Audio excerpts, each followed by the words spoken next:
पुण्यात्माओं, परमात्मा स्वयं ही इस काल के लोक में आते हैं, अपने बच्चों को तत्व ज्ञान से परिचित कराते हैं। दास के अंदर उसी पूर्ण परमात्मा कबीर साहिब जी की शक्ति काम कर रही है। आप सभी पुण्यात्माओं को काल के जाल से निकालने के लिए परमात्मा इस पृथ्वी लोक में फाल्गुन शुक्ल पक्ष एकम विक्रमी संवत 2053 9 मार्च 1997 रविवार के दिन आए और सार नाम व सार शब्द खुलकर देने का आदेश दिया, जिससे आप सभी का मोक्ष हो सके। इसके बाद इस आध्यात्मिक ज्ञान के प्रचार प्रसार में बहुत तेजी आई और आज आप सभी पुण्यात्माओं को अपने निज घर की और परमात्मा की पहचान हो पाई।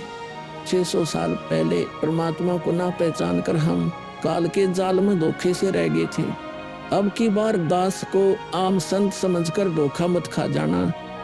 यदि आप इस परमात्मा के तत्व ज्ञान से पूर्णतः परिचित हो चुके हो तो दास के इस इशारे को समझकर अपना उद्धार करवा लेना और अपने अन्य भाइयों बहनों को भी कबीर परमात्मा का यह सच्चा मार्ग समझाना। दास को कबीर परमात्मा का मिलना आप सभी के जीवन के कल्याण का कारण बन रहा है। आपको अब उस दिन की घटना के बारे में बताता हूँ। ये सत्य घटना उस दिव्य प्रसंग की है जो आज तक केवल एक रहस्य था। वो रहस्य सालों पश्चात अब आपके सामने प्रस्तुत होने जा रहा है। संत रामपाल जी महाराज जी के जीवन का वो महत्वपूर्ण दिन जिसके विषय में उन्होंने आज तक भक्त समाज के समक्ष केवल सांकेतिक और आंशिक वर्णन किया था, अब उनकी आज्ञा से वो दिव्य प्रसंग विस्तार से प्रस्तुत हो रहा है। ये प्रसंग उस दिन का है जिस दिन संत रामपाल जी महाराज जी को कबीर परमेश्वर जी स्वयं इस धरातल पर आकर मिले थे। हे गुरुदेव राम देवानंद जी महाराज, ना जाने आपने इस दास में क्या देखा कि आपने इस दास को इतनी बड़ी जिम्मेदारी दे दी। अपने बाद मुझे गुरु पद पर बैठा दिया। ये दास अपनी आखिरी सांस तक आपके द्वारा दिया गया जगत कल्याण के मार्ग और मोक्ष के कार्यों को पूरा करने के लिए समर्पित रहेगा। परमात्मा का सत्य ज्ञान और सच्चा मंत्र हर घर तक पहुंचा के छोड़ूंगा, फिर चाहे कुछ भी बीते मेरे साथ। ये दास आजीवन परमात्मा के मार्ग में कार्यरत रहेगा। ये फाल्गुन शुक्ल पक्ष एकम विक्रमी संवत 2053 9 मार्च 1997 रविवार की बात है। संत रामपाल जी महाराज हरियाणा के झज्जर जिले के एक झाड़ली कस्बे में गरीबदास जी महाराज जी की वाणी का पाठ करने गए थे। वहां किसी कारणवश पाठ रद्द होने की वजह से वे वापस आ रहे थे। वहां से लौटते समय संत रामपाल जी महाराज कबीर परमात्मा की याद में मग्न अपने दुपहिए वाहन पर सवार वापस लौट रहे थे। संत रामपाल जी महाराज स्कूटर को रास्ते में एक चाय की दुकान के पास रोक देते हैं। राम राम महाराज जी। राम राम भगत जी। महाराज जी चाय समोसा लगा दूं? हाँ भगत जी लगा दीजिए।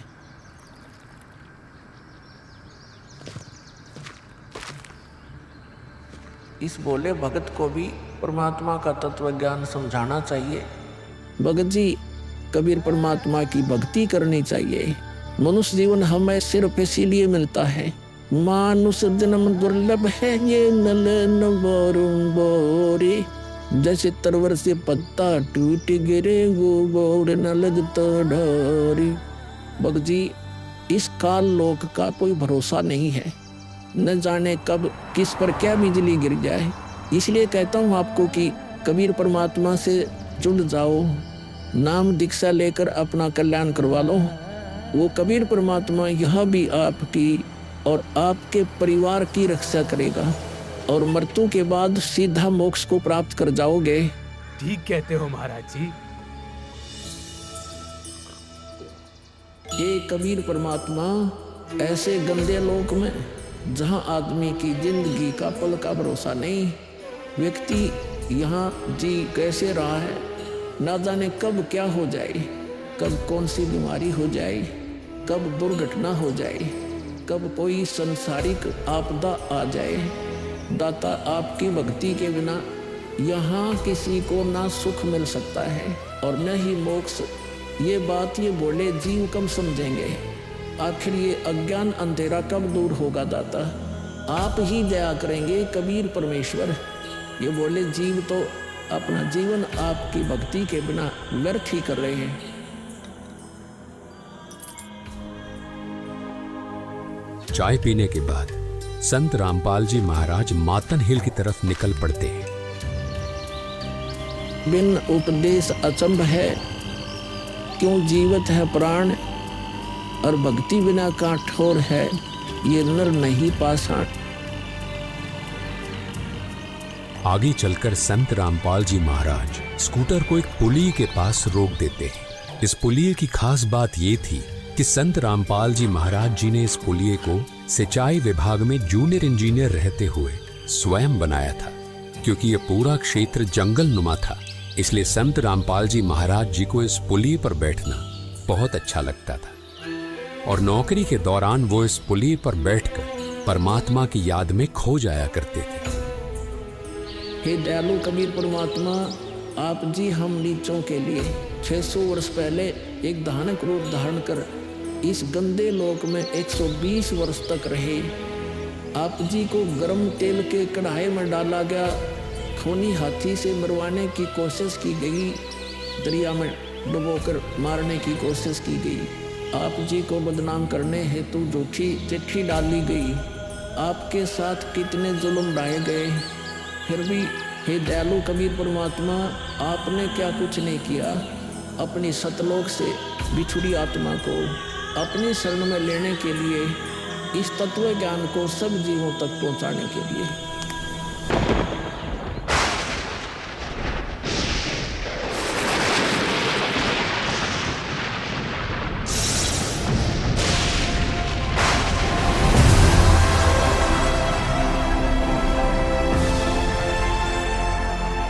साहेब कबीर आजा आत्मा तोए पुकारती, तेरे हाथ में चाबी हो सतगुरु सतलोक द्वार की। साहेब कबीर आजा आत्मा तोए पुकारती, तेरे हाथ में चाबी हो सतगुरु सतलोक द्वार की।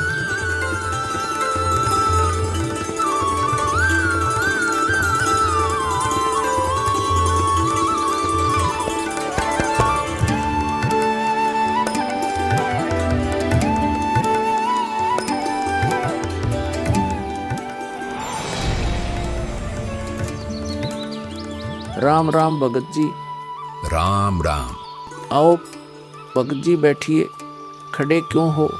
संत रामपाल जी महाराज अपने परने को पुलिया की दीवार पर बिछा देते हैं और महात्मा जी से बैठने का आग्रह करते हैं। कहाँ से आए हो बेटा, क्या करते हो? भगत जी, वैसे तो मेरा गांव धनाना है, जिला सोनीपत में पड़ता है। अब एक छोटा सा मकान बनाकर रोहतक में रहता हूँ। जूनियर इंजीनियर था, लेकिन अब नौकरी छोड़ दी है। बेटा, तेरे धनाना और रोहतक वाले घर के बारे में तो मैं अच्छी तरह से जानता हूँ और यह भी जानता हूँ कि तेरे 2 पुत्र और 2 पुत्री हैं। मैं तो यह पूछ रहा था कि इस जन्म से पहले तेरा घर कहाँ था? अरे, इन महात्मा जी को मेरे बारे में इतना कैसे पता है? महात्मा जी, जन्म से पहले हम सतलोक में थे, वही हमारा घर था। लगता है ये भगत जी राधा स्वामी पंथ के अनुयायी हैं। इनको सत्य का ज्ञान कराना चाहिए। मेरे गुरुजी स्वामी रामदेवानंद जी हैं। मेरे भगवान कबीर देव जी सृष्टि के रचनहार हैं, वही सतपुरुष है। कुछ पंथ वाले सतलोक के विषय में तो बताते हैं, लेकिन वे सतपुरुष को निराकार बताते हैं, जो कि बिल्कुल झूठ है। भक्त जी, मैं स्वयं संत गरीबदास जी के पंथ से जुड़ा हूँ। संत गरीबदास जी गांव छुड़ानी जिला झज्जर वाले थे और उनको 10 वर्ष की उम्र में कबीर परमात्मा जी जिंदा महात्मा के रूप में मिले थे। उसके बाद कबीर परमात्मा जी गरीबदास जी की आत्मा को अपने साथ सतलोक ले गए थे और वहाँ की सारी व्यवस्था दिखाकर उन्हें इस धरती पर वापस छोड़ा था। फिर उन्हीं बालक गरीबदास ने सतलोक के बारे में बताया कि ऊपर सतलोक है, वहाँ सारी सुख सुविधा उपलब्ध हैं, सदाबहार बाग हैं, नर नारी की सृष्टि है। वहीं पर एक गुम्मट युक्त महल में कबीर परमात्मा जी सिंहासन पर बैठे हुए हैं और वहीं से कबीर परमात्मा जी इस सृष्टि को चला रहे हैं। हम सब वहीं रहा करते थे, वही हमने जाना है। जो सतलोक में केवल प्रकाश ही प्रकाश बताते हैं उनका ज्ञान गलत है, वे मोक्ष प्राप्त नहीं कर सकते। भक्त जी उस बालक गरीबदास ने वाणियों के माध्यम से बताया है कि गरीब अनंत कोटि ब्रह्मांड का एक रति नहीं भार, सतगुरु पुरुष कबीर हैं कुल के सिरजनहार। कौन कबीर? हम सुल्तानी नानक तारे दादू को उपदेश दिया, जाति जुलाहा भेद नहीं पाया, काशी माहे कबीर हुआ। बहुत आनंदित करने वाली बातें करते हो, और बताओ कुछ। इन्हें अपना ज्ञान अधूरा लग रहा है, हो सकता है ये नाम दीक्षा लेकर परमात्मा से जुड़ जाए। भक्त जी अगर आपको अपना कल्याण करवाना है तो एक ही तरीका है, नाम दीक्षा। मेरे पूज्य गुरुजी ने मुझे नाम दीक्षा देने का आदेश दे रखा है। मैंने अपना घर और नौकरी छोड़ दी है, अब गुरुदेव जी की ही आज्ञा अनुसार प्रचार और दीक्षा देने का पवित्र कार्य कर रहा हूँ। बेटा, क्या तुम्हारे गुरुजी ने तुम्हें सारनाम और सार शब्द देने का भी आदेश दिया है? इन्हें कैसे पता सारनाम सार शब्द के बारे में? गुरुदेव की आज्ञा थी कि अभी सारनाम को सार्वजनिक नहीं करना है। उन्होंने कहा था कि मुझे स्वयं परमेश्वर कबीर जी मिलेंगे और वही मुझे सारनाम को सार्वजनिक करने का सही समय बताएंगे। तब तक यह सारनाम केवल विशेष विश्वास पात्र अनुयायियों तक सीमित रखना है। बेटा रामपाल, मैं ही सत्य पुरुष कबीर हूँ। अब वह समय आ गया है सारनाम और सार शब्द प्रदान करने का। वह भक्त जी, मैंने आपको बता दिया कि कबीर परमेश्वर मुझसे मिलने आएंगे, तो आप स्वयं ही कबीर परमेश्वर बन बैठे। मैंने अपने गुरुजी से पूछा था कि हे गुरुदेव, मैं कैसे पहचानूंगा जो मुझे मिलेंगे कि वे कबीर भगवान हैं? गुरुजी स्वामी राम देवानंद जी बोले, यह विश्वास करवाना, वो पहचान करवाना उनका काम है। तभी तो मैं बता रहा हूँ, मैं ही सत्य पुरुष कबीर हूँ। कबीर परमेश्वर जी सबको जिंदा बाबा के वेश में मिले हैं, आप तो जिंदा बाबा वाले वेश में नहीं हो। जिंदा महात्मा तो मुसलमान साधु होते हैं। मुसलमान धर्म तो अभी 1500 साल पहले ही बना है। मेरा असली वेश तो यही है जिस रूप में मैं तुम्हारे सामने खड़ा हूँ। रामपाल, तुम मेरी परम हंस आत्मा हो। जगत कल्याण के लिए मैंने ही तुझे भेजा है। अब सही समय आ गया है सार नाम और सार शब्द देने का। मैं कभी सिर पर मुकुट, कभी पगड़ी, कभी टोपी धारण कर लेता हूँ। चारों युगों में आता हूँ। सतयुग में सत सुकृत नाम से, त्रेता युग में मुनींद्र नाम से, द्वापर युग में करुणामय नाम से और कलयुग में अपने वास्तविक नाम कबीर देव यानी कबीर नाम से आता हूँ और तेरे जैसी हंस आत्माओं से मिलकर उनका भ्रम दूर करता हूँ। लेकिन अगर तुझे केवल जिंदा महात्मा के रूप में विश्वास है तो मैं तुझे अपना वो रूप भी दिखा देता हूँ। ये देख।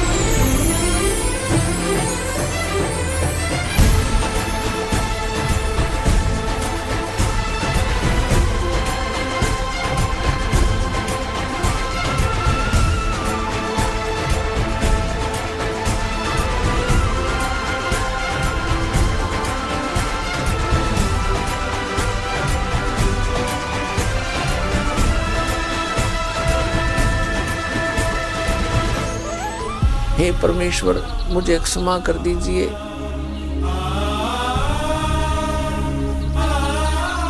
मुझसे अनजाने में गलती होगी।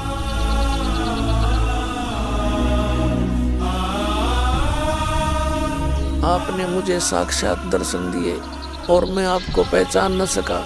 मुझे क्षमा कर दीजिए परमपिता। बेटा रामपाल, अब वो समय आ गया है जो मैंने धर्मदास को कहा था कि कलयुग बीते 5500 पांचा, तब यह वचन मेरा होगा साचा। यानी जब कलयुग 5505 वर्ष बीत जाएगा, तब मैं खुद इस धरातल पर आऊंगा और अपने बच्चों को तत्व ज्ञान समझाकर इस काल लोक से सतलोक ले जाऊंगा। बेटा रामपाल, तुम मेरी परमहंस आत्मा हो। अब इसके आगे बेटा, मैं ही तेरे रूप में सारी लीला करूंगा और यह तत्व ज्ञान अपने बच्चों को बताऊंगा, उन्हें सतलोक की राह दिखाऊंगा।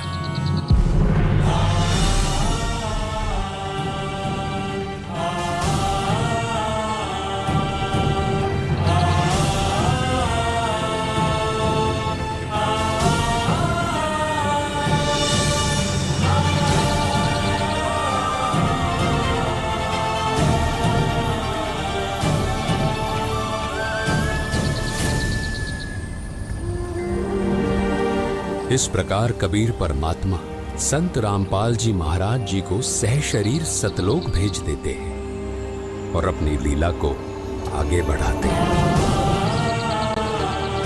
गवी ख्यालवी साल सतगुरु अतल दिगंबर धीर भक्ति हेत काया धर आई अवगत सहत कबीर। भक्ति हेत काया धर आई अवगत सहत कबीर।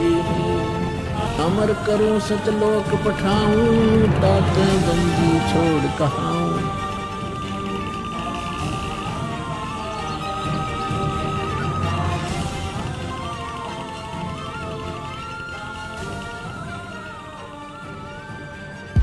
इस प्रकार कबीर परमात्मा संत रामपाल जी महाराज जी को सह शरीर सतलोक भेज देते हैं और स्वयं सर्व सृष्टि रचनहार कबीर परमात्मा संत रामपाल जी महाराज जी के रूप में संपूर्ण संसार का उद्धार करने के उद्देश्य से इस पवित्र मिशन पर निकल पड़ते हैं। संत रामपाल जी महाराज जी के रूप में कबीर परमात्मा स्वयं को छिपाए हुए हैं। उनके इस लीला को समझना आम जीव की समझ से बहुत दूर है। एक संत के स्वरूप में परमात्मा के अभिनय की ये अद्भुत सच्चाई भक्त समाज के लिए जानना बहुत जरूरी था। साक्षात कबीर परमात्मा के स्वरूप बंधी छोड़ सद्गुरु रामपाल जी भगवान की जय हो। अब बच्चों, ज्ञान पूरा आ चुका है और वो ठीक का समय आ गया है। गुरु पूरा, ज्ञान पूरा, भगवान पूरा, सब ही नारी नर शुद्ध तक। जब ठीक का दिन आवंत, कपट चातुरी छोड़ के शरण कबीर गहनत। ओए बच्चों, वो ठीक का दिन आ गया। चारों तरफ डंका बोल गया दाता का। कहाँ उग्र, कहाँ शूद्र हो, चाहे कोई नकम्मा डाकू लटेरा है, चाहे कोई छोटी जाति समझते हो आपको, हरे सबकी भाव पीर परमात्मा। वो संत जो मेरा भेजा होगा, भेजा हुआ आएगा, वो सब के दुख दूर करेगा। हरे सबकी भाव पीर, सो समान समदृष्टि है समृत सत कबीर। वो एक समान समदृष्टि का है, सबको एक दृष्टि से एक समान प्यार देगा, सबको एक जैसा व्यवहार देगा, एक जैसा सच्चा नाम सतनाम सार शब्द देगा। वो समृत सत कबीर ही होगा। बोलो बंदी छोड़ कबीर साहब की जय हो।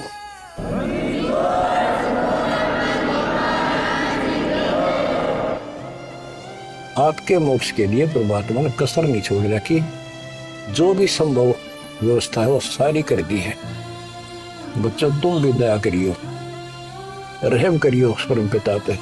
बच्चों, आने वाली पीढ़ियां आपको भी याद करा करेंगी। जब तक चांद सूरज रहेंगे आपका नाम रहेगा कि हमारे कौन माता पिता, कौन दादा परदादा दादी इसे अमृत ज्ञान को हमारे कुल में लाए थे। आने वाली पीढ़ियों के उद्धार के लिए तुम जिम्मेवार हो, कुर्बान हो जाओ। पहचान लो उस परम पिता को और पहचान लो अपने गुरुदेव को। परमात्मा आपको मोक्ष दे, आपको सद्बुद्धि देकर रखे, आपको भगवान की याद बनी रहे, सतलोक याद रहे, काल का कष्ट भी याद रहे। यहाँ भी सुखी रहो, सतलोक में सदा सुखी हो जाए। ये दास का आशीर्वाद है। सत साहिब।